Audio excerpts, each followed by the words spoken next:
ମୁଁ ରାମଚନ୍ଦ୍ର ଓଡ଼ଜନା। ମୋ ଘର କୁମାରବସ୍ତ। ମୋ ସ୍ତ୍ରୀ ପାଇଁ ମୁଁ ଆଜି ନିଜେ ମରିବାକୁ ଚାହୁଁଛି। ପାରିବାରିକ ଅଶାନ୍ତିରୁ ଜୀବନ ହାରିଲେ ଯୁବକ। ସ୍ତ୍ରୀ ଅତ୍ୟାଚାର ସହି ନ ପାରି ଆପଣାଇଲେ ଏହି ବାଟ। ଭିଡିଓ ଅପଲୋଡ କରି ବଖାଣିଲେ ଦୁଃଖ। ଏବେ ସୋସିଆଲ ମିଡିଆରେ ଭିଡିଓ ମୋବାଇଲରୁ ମୋବାଇଲ ଘୁରି ବୁଲୁଛି। ମୋ ସ୍ତ୍ରୀ କି ମୁଁ 20 ଲକ୍ଷ ଖର୍ଚ୍ଚ କରିକି ବାହା ହେଇଛି। ମୋ ସ୍ତ୍ରୀର ମା ସଞ୍ଜୁ ପାଟ୍ସାଣୀ ତା ଭଉଣୀ ସୋନାଲି ପାଟ୍ସାଣୀ ମୋତେ କହିଥିଲେ 1 ବର୍ଷ ଭିତରେ ଜାଗା ବିକିବେ, ନହେଲେ ଜାଗା ମୋ ନାଁରେ କରିକି ମୋତେ ପଇସା ଦେବେ।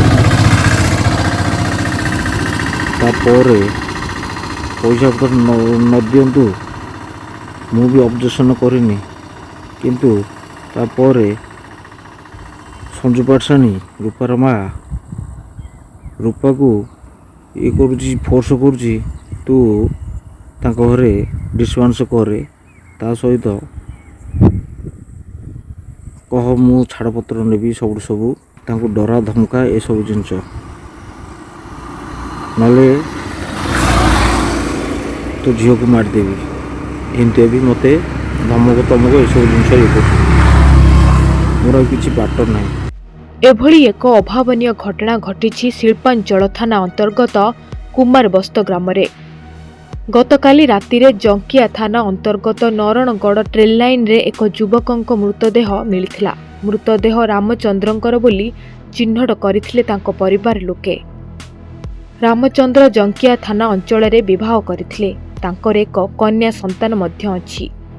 ତେବେ ସ୍ତ୍ରୀଙ୍କ ନିର୍ଯାତନା ସହି ନ ପାରି ଟ୍ରେନ୍ ଆଗକୁ ଡେଇଁ ପଡ଼ିଥିଲେ ରାମଚନ୍ଦ୍ର। ରେଳ ବିଭାଗ, ପୋଲିସ ଏବଂ ଜଙ୍କିଆ ଥାନା ମୃତଦେହ ଜବତ କରି ଘଟଣାର ତଦନ୍ତ ଜାରି ରଖିଛି। ଅନ୍ୟପଟେ ରାମଚନ୍ଦ୍ରଙ୍କ ମା ବାପା ପୁଅକୁ ହରାଇ ଦୁଃଖରେ ଭାଙ୍ଗି ପଡ଼ିଛନ୍ତି। ତା ବଡ଼ ଭଉଣୀ ସେ ତା ସ୍ତ୍ରୀ କହିଲା ମରିନୁ କାହିଁକି ଅଛୁ, ତୁ ମଲେ ମୁଁ ସମ୍ପତ୍ତି ଅଧେ ନେବି। କେତେ କଥା କହିକି ସଦିଛି ମୋ ପୁଅକୁ। ତା ବଡ଼ ଭଉଣୀଙ୍କା ସମସ୍ତେ ଫୋନ କରିଛନ୍ତି। ମୋ ପୁଅ ମୋତେ ଫୋନ କରିକି କହିଛି, କହିଲା ବୋଉ ମୋତେ ଆଉ ଫୋନ କରିବୁନୁ, କହୁଛନ୍ତି ମୋ ଝିଅକୁ ମାରିଦେବି। ମୁଁ ଟଙ୍କା ମାଗିଲାଠୁ ମୋତେ ଦଉନାହାନ୍ତି। ମୋର 20 ଲକ୍ଷ ଟଙ୍କା ନେଇଛନ୍ତି। ମୋତେ ଧମକ ଦଉଛନ୍ତି, କହୁଛନ୍ତି ତୋ ଝିଅକୁ ମାରିଦେବୁ, ତତେ ମାରିଦେବୁ।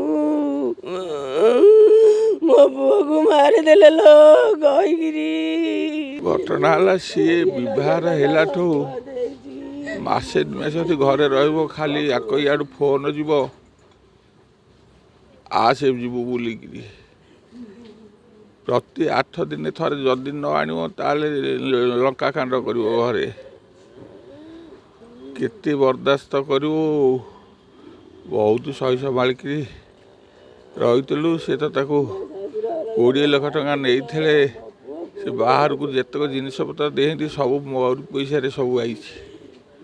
ବିବାହ ମଣ୍ଡପ ବି ମୋରି ତାରି ନାଁରେ, ନିଜ ନାଁରେ ବୁକ୍ ହେଇଛି, ଲଭ୍ ମ୍ୟାରେଜ୍।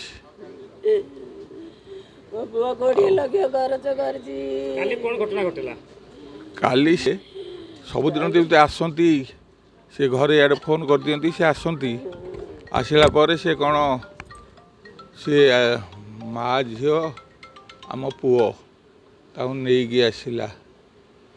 ଆସିକିରି କ'ଣ କୋଉଠି କ'ଣ ସେ ଯେଉଁ ଆଗରୁ ଯେଉଁ କାଗଜପତ୍ର ସବୁ ହେଇଥିଲା, ତୁ ଭଲ ଟିକେ ଚଳିବୁ ବୋଲି, ସେ ସେଟା ତ କିଛି ମାନିଲାନି। କ'ଣ ସେଠି ବସିକିରି ବସିଥିଲେ, ସେଇଠୁ ସେ ଆସିନ୍ତି କେତେବେଳେ, ଆଉ ଆମେ ବି ଜାଣିନୁ କିଛି ନାହିଁ।